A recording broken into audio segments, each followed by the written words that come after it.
আলাইকুম সোনা মায়ের রান্নাঘরে আপনাদের সবাইকে স্বাগত। আজকে যখন ডাল পুরি বানিয়ে দেখাবো কীভাবে বানাই, দেখতে থাকুন আর সঙ্গে থাকুন। ছোলার ডালটা মশলা দিয়ে সিদ্ধ করে নিয়েছি আগে থেকে। এই দেখুন এইভাবে সিদ্ধ হয়ে গেছে, সিদ্ধ করে নিয়েছি। আদা রসুন বাটা, লবণ, জিরে, ধনে, হলুদ আর লঙ্কা গুঁড়ো, যে আতপ চালের আটা। আমাদের এটা আটা বলে, আতপ চালের আটা বলে, আর কেউ আপনারা বলেন চাল গুঁড়ি। আমরা কিন্তু ময়দায় আটাই বলি, চালের আতপ চালের আটা। বাটি মেপে 2 বাটি পানি দিয়ে দেবো। পানির মধ্যে আমরা যেভাবে বাড়িতে বানিয়ে খাই ডাল পুরি, সেভাবে আপনাদেরকে বানিয়ে দেখাবো। সব কিছু পানির মধ্যে দিয়ে দেবো, একটু তেল দিয়ে দেবো। ভালোভাবে পানিটাকে সিদ্ধ করে নেবো। আগে মেপে 2 বাটি পানি দিয়েছি, তাই 1.5 বাটি আটা দিয়ে দিলাম।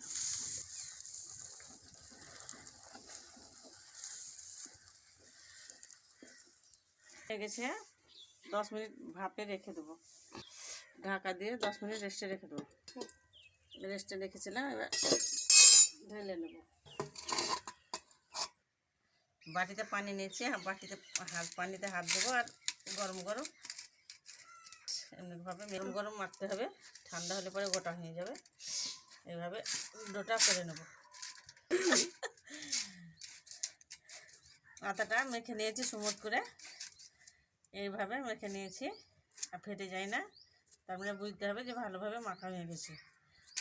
দিয়ে কিছুক্ষণ ঢাকা দিয়ে রেস্টে রেখেছিলাম, তুলে নিলাম। নিয়েছি একটুক্ষণ লই নিয়ে নেব।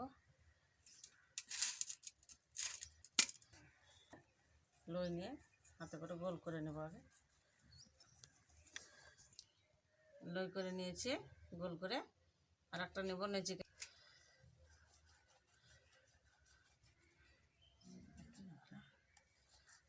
গোল করে নেব। দুটো করে নিলাম থালার মধ্যে, আর এটা ঢেকে রাখবো।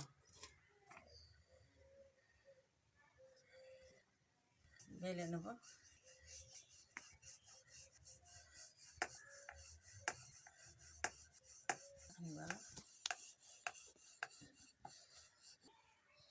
বেড় ফেটে গেলে কোনো সমস্যা নেই বন্ধুরা। নিয়েছি, গ্লাসের সাহায্যে কেটে নেব।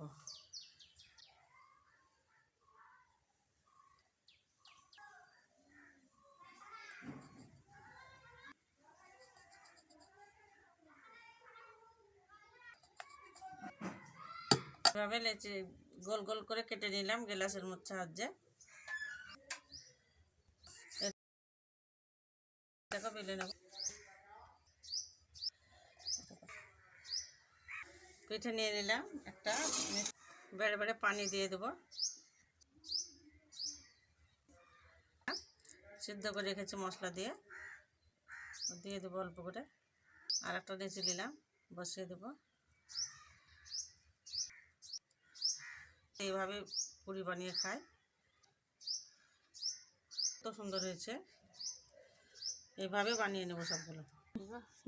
ডাল পুরিগুলো সব বানিয়ে নিয়েছি এইভাবে। কত সুন্দর লাগছে, দারুণ লাগছে দেখে, মন ভরে যাবে বন্ধুরা না খেয়ে। গেছে, তেলের মধ্যে দিয়ে ভেজে নেব ডাল পুরিগুলো।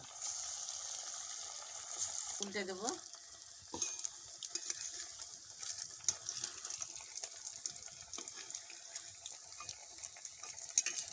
উল্টে পাল্টে ভেজে নেব। গেছে, তুলে নেব।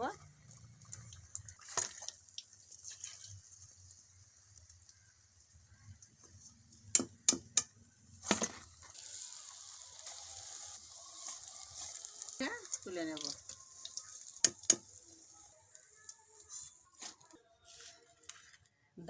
ডাল পুরিটা কত সুন্দর হয়েছে, দেখতে কত ভালো লাগছে দেখুন। এইভাবে বাড়িতে খাবেন, দেখবেন মুখ থেকে ছাড়বে না। একবার খেলে বারবার খেতে ইচ্ছে করবে বন্ধুরা। আমরা ভাবে বানিয়ে খাই রোজগার, তো আমরা যেভাবে খাই সেভাবে আজকে বানিয়েছি। এইভাবে আপনারা বানিয়ে একবার হলেও খাবেন, দেখে লাগবে। একটা আপনাদেরকে ভেঙে দেখাচ্ছি দেখুন। এই দেখুন ডালা দেখুন ভরা, কত সুন্দর লাগছে। কেমন লাগলো বন্ধুরা আমার ডালপুরিটা? এই শীতে একবার হলে একবার হলে খেয়ে দেখবেন, বানিয়ে দেখবেন, খুবই ভালো লাগবে। আর ভালো লেগে থাকলে অবশ্যই লাইক কমেন্ট শেয়ার করবেন। আর আমার সোনা মায়ের রান্নাঘর পেতে সাবস্ক্রাইব করে দেবেন, আমার পাশে থাকবেন আর বেশি বেশি করে শেয়ার করে দেবেন।